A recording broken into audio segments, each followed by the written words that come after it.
cuáles fuerzas están atacando a la Iglesia y cómo renacerá. Fuerzas que trabajan ocultas desde hace décadas. Están operando para quitarle peso a la Iglesia católica y para corromper la doctrina que Jesús trajo a los apóstoles. Y es lógico que suceda este pesado ataque, porque el maligno se iba a centrar en destruir a su peor enemigo, y no en sus enemigos menores. La estrategia es primero debilitarla, quitarle peligrosidad, y luego alinearlas con las élites luciferinas que manejan la economía y la política mundial, para que sea un brazo propagandístico, incluso para desarmar la civilización occidental, o sea, quitarle peso y usarla. Aquí hablaremos sobre cómo está siendo atacada interna y externamente la Iglesia para obligarla a callar su discurso primero y a cambiarlo después. Obtenemos este artículo de forosdelavirgen.org. Los ataques externos al catolicismo, así como la demolición interna que está sucediendo, ha llevado a los enemigos de la Iglesia que fundó Cristo a firmar su acta de defunción. Dicen que el catolicismo está muriendo. Y en realidad algo así está sucediendo en Occidente, porque tiene cada vez menos fieles, menos vocaciones sacerdotales, confusión doctrinal, pérdida de peso político real a nivel internacional y pecados inaceptables como los abusos sexuales de algunos sacerdotes. Sin embargo, Jesús nos aseguró que las puertas del infierno no prevalecerán contra su Iglesia, aunque no nos dijo cuánto daño se le hará mientras tanto, hasta dónde se reducirá y por cuánto tiempo.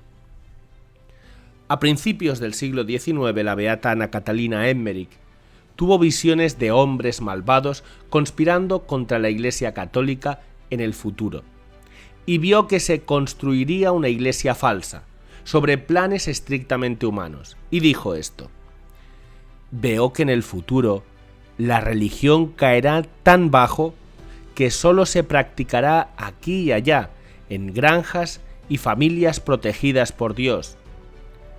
Dijo ver a los obispos y cardenales de esa época como poco sólidos en la fe, amantes de las malas compañías, y a los feligreses muriendo sin los sacramentos. Y tuvo la visión de cómo una secta secreta la atacaba astutamente. Una década después, Nuestra Señora de la Salette dijo que algunos sacerdotes se convertirían en cloacas de impureza, debido a su irreverencia y su impiedad en la celebración de los santos misterios, por su amor al dinero y el amor a los honores y los placeres de la carne. Y sentenció que muchos conventos ya no serían casas de Dios, sino los campos de pastoreo de los asmodeos, o sea, los demonios. Más de un siglo después, en la década de 1970, Nuestra Señora se aparece en Akita, Japón, y dijo que el demonio se infiltrará en la Iglesia creando el caos, con cardenales oponiéndose a cardenales y obispos contra obispos. Y en 1972 el Papa Pablo VI sorprendió a los católicos diciendo que el humo de Satanás se había infiltrado dentro de la Iglesia. Y agregó que se creía que después del Concilio Vaticano II habría un día soleado en la historia de la Iglesia, pero otro gallo cantaría, porque en su lugar llegó un día de nubes, tormentas y oscuridad. De modo que entonces tenemos profecías de una apostasía de demolición interna de la Iglesia a partir de la infiltración del enemigo, que fue confirmada, que ya estaba sucediendo por el propio Papa hace 5 décadas. Ahora, si analizamos lo que está pasando, vemos que varios factores externos están presionando a la Iglesia. Por un lado, los avances en tecnología, medicina y ciencia han creado la ilusión de que nuestras necesidades pueden satisfacerse a un nivel puramente secular. E incluso la Internet puede, para algunos, convertirse en un sustituto de la religión, porque allí se pueden encontrar múltiples respuestas a los problemas de la vida. También la influencia del Evangelio, del pensamiento positivo, de la huida del sufrimiento y de la felicidad que nació entre los evangélicos ha entrado fuertemente en el catolicismo. Y a esto hay que sumarle el ataque de los secularistas, que dicen que los cristianos son libres de creer lo que quieran siempre y cuando no lleven sus creencias al ámbito público. Sin embargo, es evidente que no se conforman simplemente con vigilar la esfera pública, sino que están vigilando y censurando lo que hablan los cristianos con sus amigos en las redes, cómo deben comportarse en sus negocios comerciales, cómo deben educar a sus hijos, qué no se debe decir en las homilías de los templos, etc. Incluso se están censurando pasajes de la Biblia. La dictadura secularista es cada vez menos blanda y se está convirtiendo en una dictadura del pensamiento. Y la presión para que la Iglesia se convierta en su aliado en el campo espiritual es cada vez mayor. Otro gran ataque al cristianismo proviene del Islam, que está siendo favorecido por los secularistas occidentales para liquidar al cristianismo, porque lo usan como socio, promoviéndolo, para desmontar la civilización cristiana que dio nacimiento a la cultura occidental. Mientras que en otras partes del planeta como África, Asia y Medio Oriente, la persecución que hace a los cristianos es claramente física, sin que los grandes medios de comunicación lo informen, e incluso la Iglesia los soslaya para que no afecte a su ecumenismo. Todos estos enemigos están teniendo éxito, porque hay poderosos eclesiásticos que parecen decididos a transformar la Iglesia, pasando de ser una institución centrada en Dios a una organización centrada en el hombre.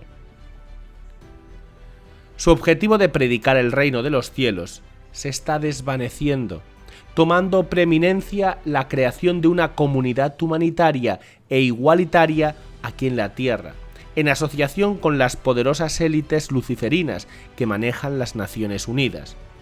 Sin embargo, la paradoja es que en este proceso de hacer que la Iglesia sea menos aceptable para el mundo, la han debilitado a los ojos del mundo. Porque cuando la Iglesia afirmaba ser la única Iglesia verdadera y estaba firme en su moralidad, era mirada con más respeto, aunque a veces a regañadientes, que cuando repite los eslóganes de la fraternidad universal de las poderosas élites del mundo que le quitan exclusividad. ¿Y cómo hemos llegado a esto? Esto ha sido fruto de un proceso inducido de corrupción de la doctrina, en que amar al prójimo ha tomado el centro, desplazando en segundo lugar a amar a Dios por sobre todas las cosas. Y al quitar a Dios y sus mandamientos del centro de la escena, llegamos a la religión del buenismo, que se preocupa más de las migraciones y del cambio climático que de los que fueron los valores innegociables del catolicismo. Los mandamientos de esta nueva religiosidad que hoy se está imponiendo en el catolicismo es que el objetivo central de la vida es ser feliz y sentirse bien consigo mismo, que Dios no necesita estar particularmente involucrado en la vida de uno, excepto cuando es necesario para resolver un problema, que Dios quiere solo que las personas sean buenas, sosteniendo que siendo buenas van a ir directamente al cielo, independientemente de cumplir los mandamientos de Dios. Sin embargo, Jesús nos dice en Mateo 7:21, no todo el que me dice Señor, Señor entrará en el reino de los cielos, sino solo el que hace la voluntad de mi Padre que está en los cielos. De modo que la infiltración que ha tenido la Iglesia a través de la masonería eclesiástica se ha centrado en corromper la doctrina original que Cristo nos dejó a través de sus apóstoles, que por otra parte había sido ya profetizado por San Pablo en la segunda carta a Timoteo capítulo 4, diciendo que llegará el momento en que la gente no tolerará la sana doctrina, sino que siguiendo sus propios deseos dejará de escuchar la verdad.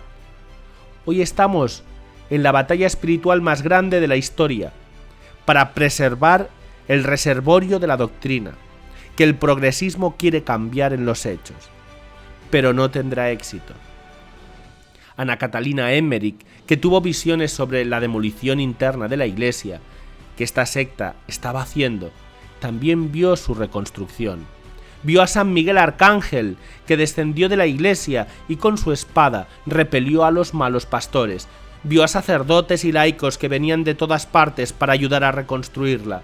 A los nuevos 12 apóstoles, auxiliados por miríadas de ángeles. También vio la ordenación de un converso que sería más tarde el Papa Angélico, que quitaría a los obispos tibios y rejuvenecería la iglesia, y a muchedumbres regresando a ella. No nos dijo cuándo pasará eso, pero lo cierto es que sucederá luego del proceso de ensombrecimiento que estamos cursando, cuando parezca que la iglesia casi ha desaparecido.